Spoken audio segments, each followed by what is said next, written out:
നമസ്കാരം, കൊട്ടാരക്കര മീഡിയയിലേക്ക് സ്വാഗതം.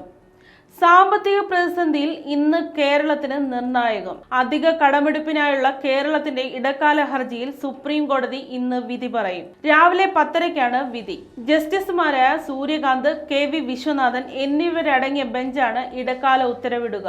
10,000 കോടി കൂടി അധികമായി കടമെടുക്കാൻ അനുവദിക്കണം എന്നതാണ് കേരളത്തിന്റെ ആവശ്യം. സംസ്ഥാനത്തെ ധനപ്രതിസന്ധിക്ക് കാരണം ധനമാനേജ്മെന്റിന്റെ പിടിപ്പുകേടെന്ന് കേന്ദ്രം അറിയിച്ചു. ഹർജിയിൽ ഉന്നയിച്ച വിഷയങ്ങൾ ചർച്ചയിലൂടെ പരിഹരിക്കാൻ കേന്ദ്രത്തിനോടും കേരളത്തിനോടും കോടതി നിർദ്ദേശിച്ചിട്ടുണ്ടെങ്കിലും ഇതിൽ ഫലമില്ലാതെ വന്നതോടെയാണ് കേസിൽ കോടതി വീണ്ടും വാദം കേട്ടത്. 7 വർഷം മുമ്പ് സംസ്ഥാന സർക്കാർ എടുത്ത അധിക കടത്തിന്റെ കണക്കുമായി ബജറ്റ് അവതരണത്തിന്റെ തലേ ദിവസം കേന്ദ്ര സർക്കാർ എത്തിയതിന് പിന്നിൽ വേറെ ലക്ഷ്യങ്ങളുണ്ടെന്നാണ് കേരളം വാദിച്ചത്.